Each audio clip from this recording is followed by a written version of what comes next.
Our mission. Helping Parents Heal is a nonprofit organization dedicated to assisting bereaved parents to become shining light parents by providing support and resources to aid in the healing process. We go a step beyond other groups by allowing the open discussion of spiritual experiences and evidence for the afterlife in a non-dogmatic way. Affiliate groups welcome everyone, regardless of religious or non-religious background. Attendance today at this meeting is voluntary, and we are here for the benefit of learning from and sharing with other parents whose child has passed away. It is understood that our discussions are intended to be confidential and not designed to replace traditional therapy or spiritual counseling. However, these Zoom meetings are helpful to parents all around the world, and they are posted on YouTube so that affiliate members who are not able to attend this meeting live can also watch. Helping Parents Heal offers a wide variety of speakers to allow parents to be informed about many possible ways to heal, to connect with their children, and to learn about the afterlife. The views expressed by our guests do not necessarily reflect those of Helping Parents Heal, and we ask that you take from their presentations whatever may benefit you personally. Welcome, everyone, and welcome, Anne. Thank you for being here. Yes, thank you, Anne, for being here. And thank you all for being here. Please be sure to write in the chat box who you are, where you're from, if you're a caring listener, an affiliate leader, or if you're a board member, so that we can recognize you. And I'll go ahead and read Anne's bio. It's a very short one, and so hopefully she'll be telling you a little bit more about herself. Anne J. Clark, Ph.D. RN.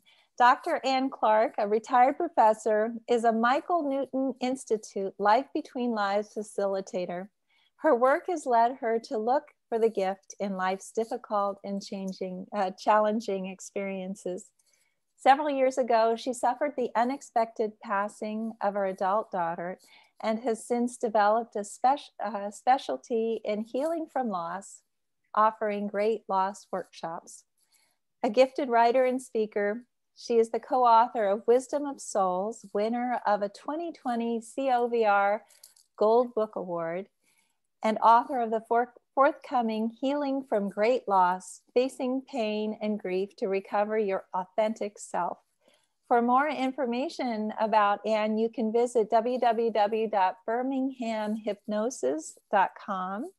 And without further ado, please join me in welcoming Dr. Anne Clark. Thank you. I'm delighted to be here tonight. I found Helping Parents Heal shortly after my daughter made her transition, and it was one of the very important resources that helped me during the period that I was going through my own healing. To begin tonight, I'd like to read to you the dedication of my new book that's coming out in December of this year. I dedicated the book to my daughter. This book is a tribute to the soul who was my precious daughter, Stephanie. She returned home to the spirit realm on November 15th, 2016. As I write this, so many wonderful memories are flooding my mind. I remember that first moment when our eyes met in the delivery room right after her birth. A fierce, tender, motherly love struck me like a thunderbolt. I remember all the tender moments throughout her childhood and the pride I felt as I watched her grow into a beautiful young woman. How honored I was to be her mother. A strong friendship blossomed between us as she reached adulthood. She would look at me lovingly and say, "I have to tell you about yourself because no one else will," when she offered me her sage, loving advice. After her departure, I wondered, who's going to tell me about myself now? That is, until one day when I was sitting out in the sun feeling sorry for myself, and a distinct voice broke into my musing. "I'm going to have to tell you about yourself." That dedication always chokes me up just a little bit, even though I'm well beyond those early days where I cried at the least little thing. So I'm delighted to be with you tonight. And I'd like to start by telling you a little bit more about myself. I retired as a position from an academic researcher at the University of Alabama at Birmingham. And I did so I could engage in a different kind of practice. Somewhere along the mid period of my career, I realized there's more going on here than meets the eye. For years, I'd been experiencing death experiences in patients where they had near-death experiences.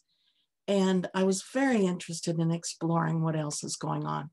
That led me to the work of Dr. Michael Newton. And so I took early retirement from the university, and in rapid succession, I became certified as a hypnotherapist, as a past life regressionist, and then went on to become certified as a Michael Newton Institute Life Between Life facilitator. So to begin with tonight, I'd like to tell you a little bit about Michael Newton's work. Michael Newton discovered through his own practice that we are actually souls who come to Earth to have a human experience. We come here because we want to grow spiritually. We plan a life purpose and lessons for each life we live.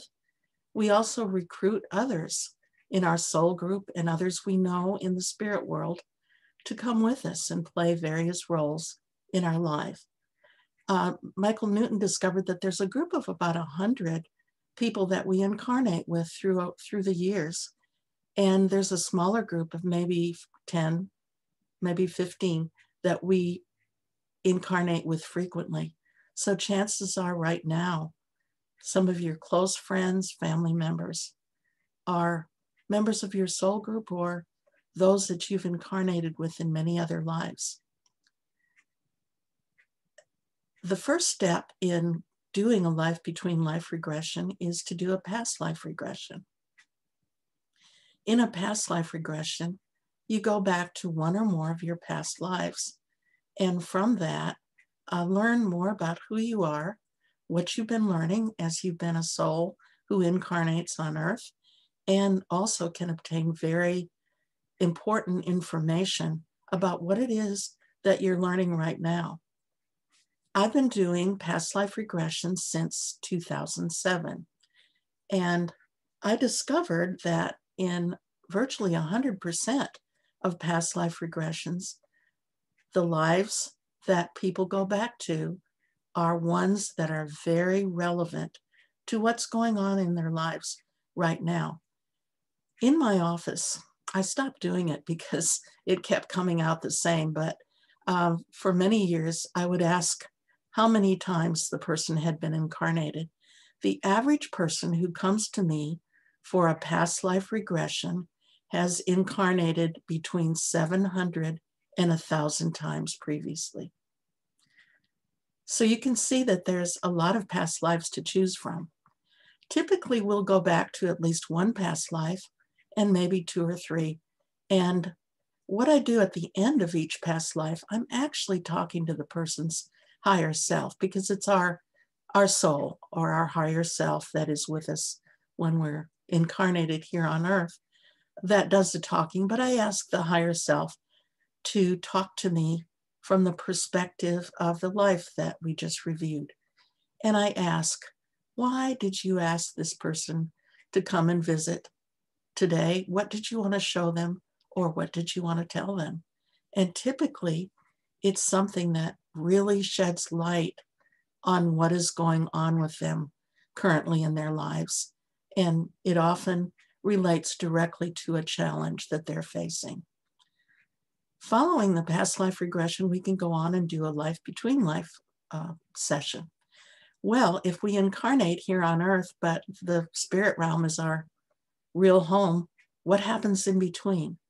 Well, that is when we go back to the spirit realm. That's the place that we came from when we were born, and the place that we return to when we die. But it's just the death of the body. Our consciousness, our spirit, lives on. And we return back there. So a life between life session allows us to get in touch with our soul, to visit our true home in the spirit realm, and to find out what we're working on there. A lot of religions will say eternal rest, that once you've died, you will just go to heaven and you will rest for the rest of the time. That's not how it is. What we found out is that we live very full lives on the other side. We have jobs, we continue learning, we have recreation, we relate with people in our soul family and other souls. In other words, we have extremely full lives on the other side. And one of the things that we do once we go back is we look in on, we encourage and send love to those that we've left behind. So what that means is your child that you've lost is looking in on you, is sending you love and sending you encouragement. And it is perfectly possible, as many of you already know, for us to establish communication with our loved one on the other side. And I don't mean just talking to them, I mean having real conversations. And I'm going to tell you about my experiences in a minute. So with that as background, I'm going to start by talking about loss from the soul's perspective. And again, in line with Helping Parents Heal's perspective, we don't really lose anything, but we think we do because we're here on earth and we have what's called Incarnation Amnesia.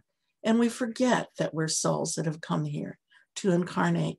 So when we lose somebody through death, we think we've lost them, but that is not the case. They're still very much with us. They're still encouraging us, loving us, and we can communicate with them. So what happened to me was I have had an adult daughter who was doing quite well, but she had a bad breakup from someone that she was planning to marry. And after that went through kind of a difficult period. But one night she did go out with friends for dinner. Unfortunately, that evening when she walked to her car, she was attacked, she was raped and robbed and left for dead. It was a very traumatic experience, and she had a very, very hard time after that. In the end, I brought her home again to take care of her while she was healing. And for several years, we worked intensively with her. She developed post-traumatic stress syndrome, agoraphobia, which is fear of going outside or being in any situation where one might feel trapped. But she was doing extremely well, so well that I decided that I was going to go ahead and have knee surgery that I've been putting off from my post-tennis days. And so I went into the hospital. She spent a couple of nights with me in the hospital. But the next morning of the third day, I couldn't reach her. And so we just kept trying to get a hold of her. I figured she might have been just sleeping because she'd been with me the night before. We couldn't get her the next morning either by phone. And so as soon as my partner came in, I was going to have him go and check on her.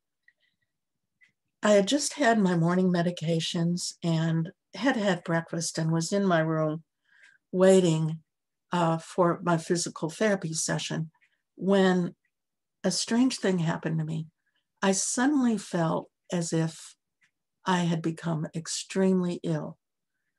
I could hardly move. I just laid back in the recliner that I was sitting in. I felt like all the energy had drained out of my body. Then my vision became blurry and I had trouble breathing. I thought I just had a certainty I'm dying. And being a nurse, I thought, well, there must have been a medication error, or perhaps I had a blood clot from the surgery that I just had. And I wasn't nervous about it or anything.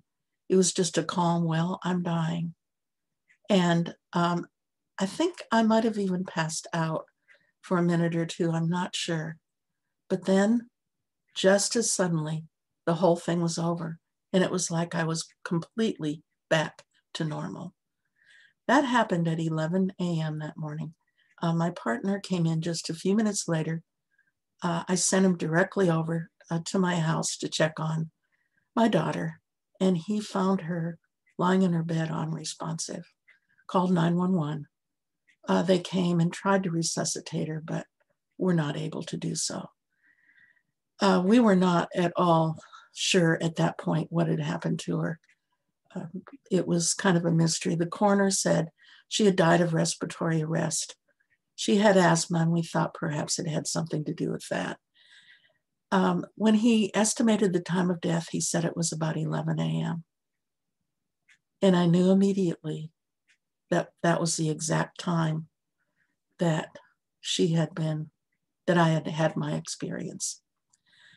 Since then, I've realized that this is another kind of near-death experience where a parent, and I've only seen it in parents, and mostly in mothers, experiences something similar to what their child experiences when they die.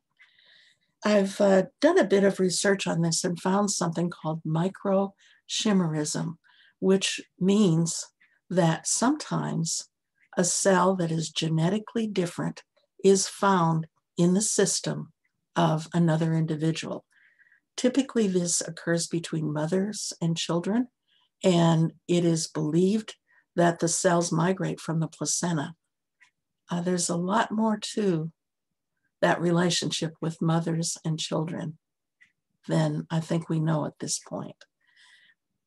Another theory is that we're energetically connected, all of us, but that there are strong energetic bonds between mothers and their children, parents and their children. The last episode, I don't have much in my book about this because I had just started researching it, but I have come up with 20-some cases since then. The last one was where a young woman had been out Friday night celebrating her birthday. She lived in a different city than her parents, and they couldn't reach her the next day or for the whole weekend either. On Monday, she didn't show up for work, and her colleagues went and found that she had died sometime over the weekend. Both the parents remembered that on Saturday at around noon, the mother had been grocery shopping, the father had been at home. The mother became ill in the grocery store, and they called 911 for her because she fainted, and then she vomited. The husband at home had a severe GI attack and also vomited. When the coroner gave his report, it was determined that she had died just about the time that it occurred. So what I'm describing here are episodes of where parents and children have a definite connection and may experience some of the same things while a transition is occurring. So that was my first thing that happened. But I want to go back further than that and talk about the fact that I think there's a period around the time that someone makes their transition. Dr. William Peters, I'm not sure he's a doctor, but William Peters describes that 2 years after is when we have the best chance of reconnecting with those in spirit. But I'm also going to say that 2 years in advance from some of the work we've been doing with regressions is also a time when things are happening and we're getting information about what's to come. The first thing that happened to me was about a year in advance, and I had a period where I developed some extreme sadness. Let me say at that point, I was happy, things were going well in my life. I can't think of anything that would have caused me to be sad, but I developed so much sadness, it would really come out when I was alone, and especially when I was driving, that at times I had to pull over to the side of the road because I started crying so hard. That was the first thing that happened. The second thing that happened is I was shopping, and I came out about twilight to my car. I had parked a ways back because I had come at a very busy time, and I was kind of by myself when I came out. It was toward the back of the parking lot. And as I went to get into my car, I saw a very large, what I thought was a butterfly. It was about 12 inches across and 12 inches high. When I leaned down to pick it up, I thought somebody had dropped it when they'd been shopping for craft materials. Turns out it was alive, or barely alive. It was fluttering. It was a moth, a special kind of moth. I found out later that that kind of moth does not exist in our area, but there it was. So I looked up the meaning, and I found out that the meaning of seeing a moth like that was death. Well, my partner's father was quite ill, and I thought, oh, that is foretelling his death. The next thing that happened is what I term now the goodbye. And I term this the goodbye because I've gotten so much information from Life Between Life sessions. And that was one time when Stephanie and I were talking on her patio where we used to sit and chat. And she said to me, Mom, I think that you'd be better off if I wasn't here because I'm such a burden. Of course, I reassured her, no, I love you. I'm happy to be helping you through this, and I love you more than anything, and so on. But later, I realized in retrospect, she had been saying goodbye to me. In our Life Between Life sessions, I've heard repeatedly for a lost loved one that they make a statement or something happens ahead of time where they're actually saying goodbye to us. Those of you who've read Wisdom of Souls will see a case in the book where the mother lost 2 sons, and she could identify afterwards 2 episodes of where they had most likely been saying goodbye to her. It's not always direct, like goodbye, I'm leaving. It's much more subtle than that, but that was validated by both of her sons in spirit. And we've had that validated many times. And the last thing that happened to me was a medium reading, which occurred right before I went into the hospital. I had been asked to chair a meeting where a medium was speaking. Wasn't even meant to be there, but I was there. And the first thing that came out was my grandmother saying to me that you didn't do anything wrong. Everything is going to be okay. I thought, of course, it meant Stephanie was healing and everything was going to be fine. Then I went into the hospital. In looking back, the period of sadness, I think my soul knew what was to come. The finding the moth was a sign. The goodbye was there. And my grandmother, too, came through to let me know what was to come. So let's talk a bit about after. I'm just going to mention a couple things here, and then I'm going to leave some time for you to ask questions. When does a loved one cross over? Well, we've learned through Life Between Life sessions that probably about half of people who have what we call a physical death cross over almost immediately. Many times in past life sessions, we'll ask what happened right after you died, and they'll say, I immediately went and was met by someone. But about half stick around for a while, and they go to comfort those that they've left behind. They do this in a variety of ways. And one of the ways that they do this is by actually perhaps materializing so the person can see them. In my grief group, one of the members was riding down the road, and all of a sudden her son appeared in the passenger. Son who had just died appeared in the passenger seat. Just for a second, but she saw him and she knew the message was, I'm okay. Others, you might feel energy, you might feel a touch, you might hear a sound, there might be an aroma. The aroma I had was my daughter smoked. I tried to get her to quit, and I smelled smoke when she was around. Hopefully you all, if you had one, had a better aroma, like her favorite perfume or lunch, of flower fragrance or something better. But there are a variety of ways that they try to comfort us. One of the ways they try to comfort us is by asking an insect, a bird, or an animal to come and visit us and give us their love. What we've learned through Life Between Life sessions is how honored that bird, insect, or animal is to be able to carry this message of love. And I don't know if you're able to show the pictures that I sent you, but I was doing an interview in an atrium that had floor-to-glass ceiling windows up on the 3rd floor. During the interview, a bird came and sat right on the window between the interviewer and me. And it sat there the whole interview, which was almost an hour. And it is the first time in my life I've ever thought a bird was looking me directly in the eye. Are you able to show that, Elizabeth? I'm going to your pictures. I'm sorry, I should have done this beforehand. So okay, we can do this maybe a little bit later. But anyway, the bird came. I found out later that that was indeed my daughter sending me a message of love. And so perhaps you've had something like that. And know that whoever carried that message is so honored to be able to carry that message of love to you. So I wanted to mention that one.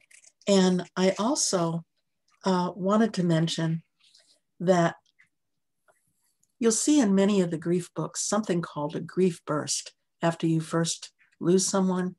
It's where you have this sudden situation where you're just overcome with grief. These are called grief bursts. And usually they don't last very long. Well, I learned through Life Between Life sessions and my own afterlife communication with my daughter. What I learned is that our lost loved one, our guides, angels, those in the spirit world that are helping us, come and comfort us at those times. And that is why they don't last very long. So they're there to comfort us during those periods. One other thing I want to mention is afterlife communication. You'll see it sometimes referred to as after-death communication, but I like to call it afterlife communication. We're communicating with our loved one after they've transitioned. And I don't know how many of you have been able to establish that. Can you raise your hands? How many of you have been able to establish that? Quite a few of you. That's wonderful. Well, then I don't need to preach to the choir. I can simply say that it is wonderful when we're able to do that. And it is possible to have very direct communication. I also want to talk about how soon you're able to connect with your lost loved one. We have learned through Life Between Life sessions, and I've also got this information from my communication with my daughter, that there are several factors that affect how soon we can get a communication. One of the factors is when we are grieving very heavily, we block the channels for communication. So as long as we're grieving very heavily, it's kind of hard for our loved one to get through. That one might be one factor. A second factor is it is a cooperative effort between you and your loved one. And then a third factor is that some of our loved ones require a period of recovery after they transition back to their spiritual home. There's a special place in the spirit realm where they're taken for recovery and they're tended to. And they may require just a little bit of time to recover. So all those are factors that may determine the timing of when you get your first communication.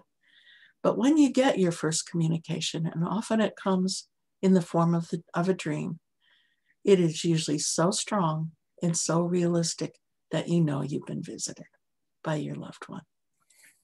Can I show the bird now? I do have all three pictures up. Okay, and hopefully I can the first one is of my daughter. Okay, so the first one of your daughter. Okay, I will go ahead and find your daughter. And then I'm going to go ahead and share, make sure that that's my daughter. Do you have your daughter up now? Can you see it? There Yes. we go. Okay, wonderful. She's gorgeous. Sorry about Thank that. you. Thank you. And then the bird. I'm going to go ahead and also find the bird here. So am I still screen sharing right now? Can everybody see that? Sorry, I've got lots of other stuff on my computer as well, but adorable bird. And then would you like to share the last one or just wait? Or I don't think, I haven't seen the bird yet. Oh, you can't see the bird. Okay. Yeah. Well, then let me go back and screen share. Sorry.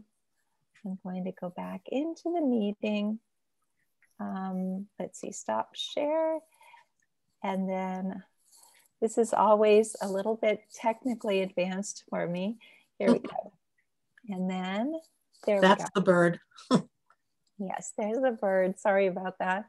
Very, very cute bird too. Oh my goodness. The bird stayed there for almost an entire hour. Oh, yes. So definitely. And the bird is looking directly at me. Oh, that's just beautiful. Okay. And then the third one is something that is pretty validating. It was taken on the day of my daughter's birthday this past year when I went to visit the memorial garden where her plaque is placed. Okay, let me find, so funny now that I have all three of these. We have to make sure, first of all, I'm going to stop share and then I'm going to go back to screen share and I will find the third one. Here we go. Well, now I have you as well. Let's see. Here is. There it is. It's not, yeah, but it's not distributed enough. I'm sorry. Can you see the heart on there? On your shirt? Yes. Yes, I can see that. That's amazing. I don't know if everyone else can see it. Hopefully people can see it as well. So this is obviously with that beautiful heart on the middle of your shirt there. So I'm going to go ahead and stop the share and allow you to continue. Great. I'm going to stop at this point and see if any of you would like to ask a question or share an experience that you've had. First of all, I just want to tell you, let's see.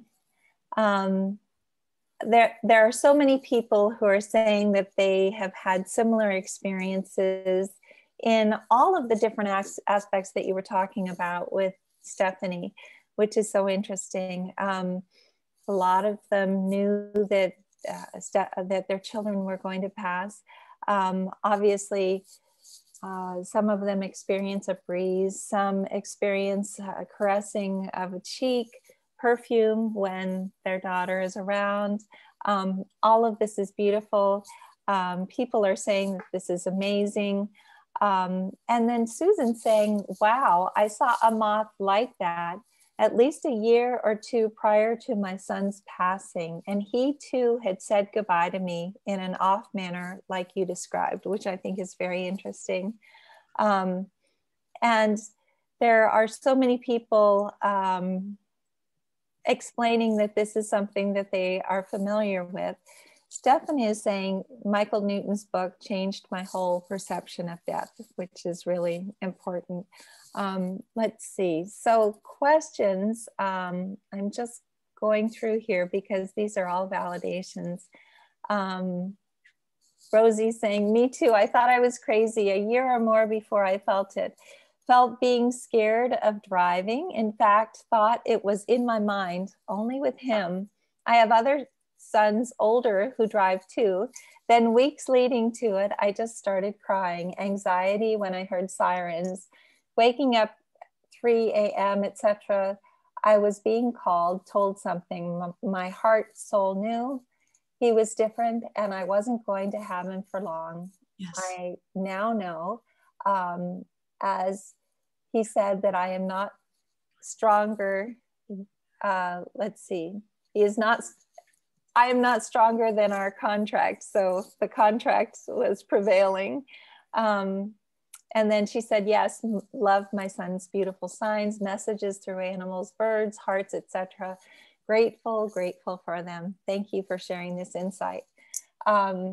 So I just want to see if your daughter is beautiful, beautiful daughter. She's gorgeous. She is beautiful, beautiful young lady, beautiful daughter, of course. And then Thank you. Let's see. Wow, that is amazing. She is beautiful. Wow, the bird, that is amazing, amazing. Wow, love these validations. That is amazing. Good job, Elizabeth, getting those pictures up, I guess, which wasn't that great. Love, wow, I see the heart. So this is on your shirt. Wow, beautiful, how beautiful. I can see the heart. Amazing heart. I see the heart. I get hearts. This is what Teresa is saying. And your daughter is so beautiful. It is such a gift to have the bird. Do you have to be hypnotized to learn about past lives? That's what Naomi is saying. Yes, that's a good question. Some people are able to do this spontaneously just through meditation. But I will say this, it is possible to remember a past life that you've had.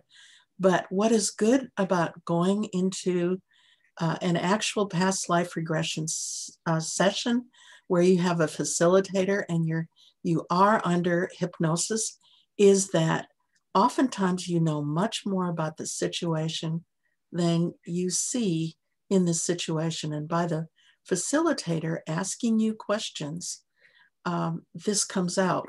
And also, it sometimes is hard to mine the lesson from a past life without the help of a facilitator who can ask specifically, how does this apply to your current situation?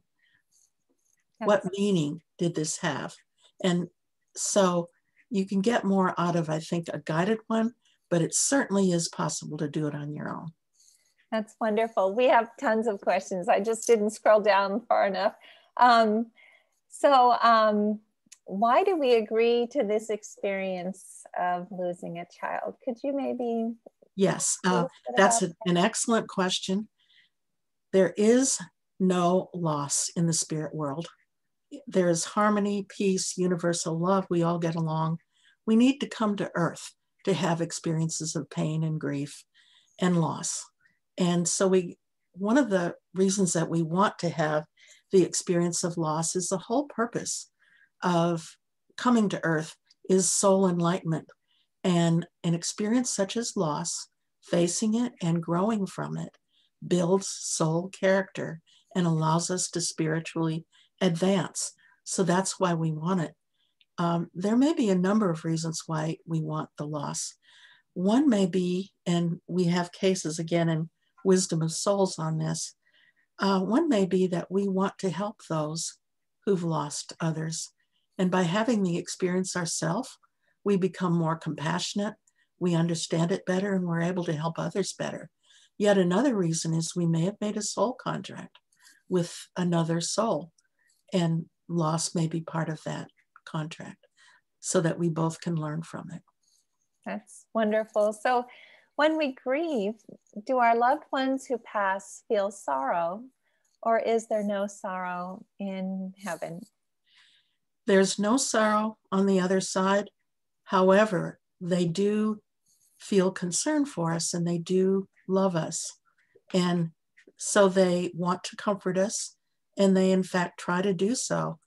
I mentioned the grief burst, but whenever we're feeling very sorrowful, they come by us and try to comfort us, send us love, send us energy. That's beautiful. What is your opinion of people, our children, who pass at a relatively young age? They seem very intuitive and empathic and can sense in many cases what's to come. This is from Suzanne. Do you have any opinions about that? We have many cases of where children pass at a very young age. in our Life Between Lives sessions. And we find that perhaps they came for a specific purpose to help the parents or the family in a certain situation, or they just came for a very short period to get the learning that they needed. For example, one child in a recent past life regression only lived to the age of 4, but the child came and the child brought many members of the family together because of the loving nature of the child. And that was the purpose that the child came. So there may be purpose or lessons involved, but the shortness of the life is planned, and there's a reason for it. Amy is asking if you're still doing past life regression work, or are you just kind of full time? Yes, I do. I do past life regression work. I do everything online now because of the pandemic. Okay, wonderful. That's good to know. It's interesting. Tracy says, the night before my son was killed, I was up all night with the most intense feeling of distress that I could not identify. I had never had sleep issues or anxiety, so it was unusual. Is this similar to what you were describing when a loved one passes, or is it something different? Yes, I think that's part of there's an entire syndrome that we're identifying where sometime ahead of time we begin, our soul knows what's to come, and we begin getting little hints of what's to be, and we often develop sadness or anxiety or a feeling that there's very little time, a feeling that we really need to do this, do that while there's still time. So it's very common for things to happen ahead of time. My research on this has shown that it tends to occur within the 2 years before the passing of the individual. But I'm just beginning to look at this. That's wonderful. And Kathy's saying something that's kind of interesting. A few days prior to the 1-year anniversary of her death, I was talking to my daughter and said, why don't you give me some signs? I turned on the TV on a Mom, Can You Hear Me Now? As a recommendation to watch. I think this might be Life to Afterlife, Mom, Can You Hear Me? Which is fun. So she was obviously pushing her to watch this about other parents who have gotten lots of signs from their kids, which is wonderful. They're asking about the different titles of Michael Newton's books, and lots of people are filling them in. So I know that a lot of people have already read many of the books. And then can we do Life Between Lives first? Or is it something that you need to start with the past life regression? Well, I will say that there's a little variation among Newton Institute members. By the way, there are 200 of us worldwide. It's estimated that over 65,000 Life Between Life sessions have been done. They're done in 24 different languages across the world. I require a past life regression to be done before the Life Between Life session. The reason I do that is this allows me to get to know the individual, how they work. It allows me to take them much deeper into trance for a visit to the spirit realm. And so I require it. Others will do a Life Between Life session if you've had any past life regression, and still others will go directly into it. But most of us require the past life regression first. Okay, do past life regression sessions seem similar to dream visitations? Someone's asking in here. Well, perhaps in some ways, but I think what's different about the past life regressions, they're about a specific life. And many of my clients, I'll get information for them about location, dates, names, and they'll actually go and research and be able to find validation that those lives actually existed. That's unusual for a dream situation. Some of it may be similar, some of the processes, but the past life regression is much more specific it's much more intense usually. Well, there's someone asking, and I think that this applies to all of us. In a past life regression session, are we able to see if we have shared a past life with our child and what relationship we shared with them? Yes, absolutely. One of the questions I always ask in every past life regression, when you get to that past life, is I ask you to look around and see if there's anyone there who is in the client's current life. So we get that information definitely. That's wonderful. Have you looked into past lives and transgender people? My adult child was transgender. I have always wondered if a transgender person holds on to their past life identity into their current life, and if this leads to their gender confusion. I'm going to speak directly to what we found from Life Between Life sessions. What I have found specifically is some people tend to prefer incarnation to one sex much more than the other, whereas most of us are about 50-50. In that case, sometimes when they go to the other gender, they will have difficulty adjusting to the other gender. That is one instance I found. A second instance I found is that some souls simply prefer to have the experience of being perhaps transgender or being gay or lesbian, or uncertain, bisexual, whatever. And they simply want that experience. In the spirit world, the gender makes no difference, really. We're all just souls.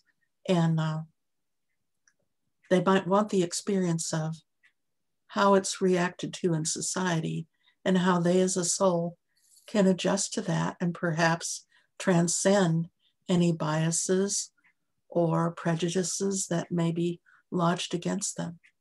That's wonderful. If you do a past life regression, will it explain why our children passed before us? That is probably best done in the Life Between Life session, where you can ask up to 25 questions, and you can ask that question.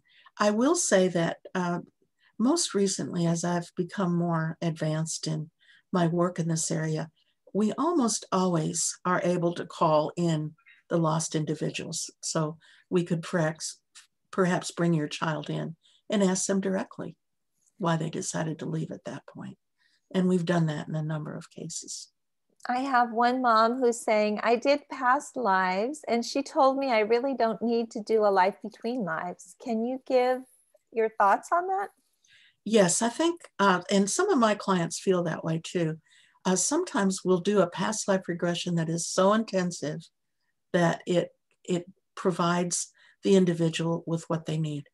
That may be the case for now. Further down the road, they may change their mind and they may have additional needs in the future. That's wonderful. Yeah, I think that that if the person believes that the questions are answered, whoever is facilitating it for the time being, it might not be necessary, which is very interesting. Is doing past life regression via Zoom as opposed to in person as effective? Can you feel the energy the same way via Zoom? Well, what I was going to say on that, initially I thought, oh, they have to be done in person because we really have to watch the individual. We have to manage any reactions they have. I don't see how they can be done online. That was before a lot of members started doing online past regressions. And we were just getting into Life Between Life sessions online when the pandemic hit. Now we are all doing it online. And I have been converted. It works even better online than it does in person. And one of the reasons is the person is in their home environment and they're very, very comfortable there. Secondly, they don't have to get up and go afterwards. And so they're likely to have extended experiences from the regression or the Life Between Life session. I'm completely sold. They work beautifully. That's amazing. Angela is saying, I recently had a regression on Zoom. It was an amazing experience. I was even an alien in a past life. Ethan, my son, was with my guides. It was so nice, and I felt his warmth. I couldn't see him, but I could feel his presence. So could you maybe speak to aliens and other worlds? And I've heard Yes. this Earth school is the most difficult, that here we are on this, the hardest place of all to learn, but where some of us feel like they want to really excel by coming here. Is that right? Earth is definitely a difficult school. Yes, definitely. We often encounter people who have incarnated on in other dimensions. We call those, in Newton Institute parlance, hybrid souls.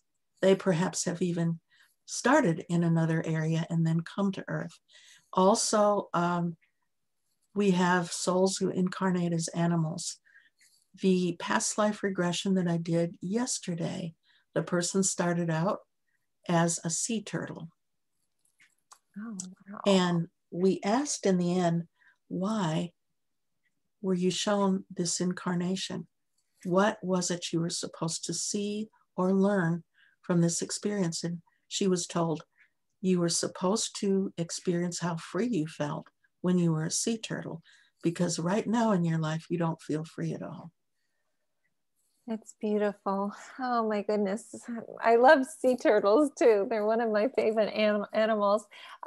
So are you able to access the pre-birth planning sessions for your Yes. clients? You are? Yes, during the Life Between Life sessions, we go to the life planning session. You can learn what your life purpose is, what lessons you plan for this life. You can learn those signs that you set up ahead of time. Right before we incarnate, we have a meeting where we learn little signals that we might get before we meet people that are going to be very prominent in our lives, or before certain events happen, or to signal us when, yes, this is the opportunity that we've come here for.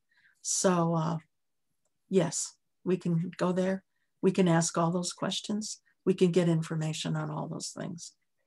So Babette is saying, and I think that this is one of the main questions too that all of our parents have, do you find that most people feel some relief from their grief after these past life regressions? Yes, let me say that these sessions are profound. A past life regression lasts from 2 to 3 hours. A life between life session may be anywhere from 3. I've had them go as long as 6 hours. They are profound, life-changing experiences. I say in my book that's coming out in December that I had a very profound life between life session, but it took me a good 6 months to figure out how profound it was. Sometimes we don't get it right away. It just takes a little while, but they are profound sessions, and typically the relief is palpable. That's wonderful. There are so many good questions. Do we meet our guides in our past life regression? Yes, your guides are with you. And one of the things I always do during the session is give the client an opportunity to meet their guide. Oh, so how many guides would you say there are usually that are surrounded? Everybody has a primary guide, and everybody has additional guides depending on what they're working on, what they're learning. People have had as many as, I don't know, 15, or as few as 2 or 3, depending on where you're at, what you need, what kind of guidance and help you require at the point you are in your life. Well, that's wonderful. Have you ever done a regression when nothing happens, that the person wasn't able to experience anything about their past life? I have to say, I have never had one of those experiences where nothing happened, but they do happen. Yes. One of the things that I do is I do a half-hour introductory session on Zoom before I even do a past life regression. And I assess how ready the person is for this whole experience. And if they're not ready, then I advise what would help them get ready.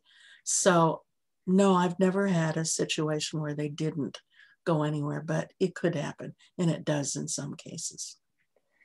So could you tell us about how long it takes for a soul to reincarnate, or is that something that depends on the person or the soul?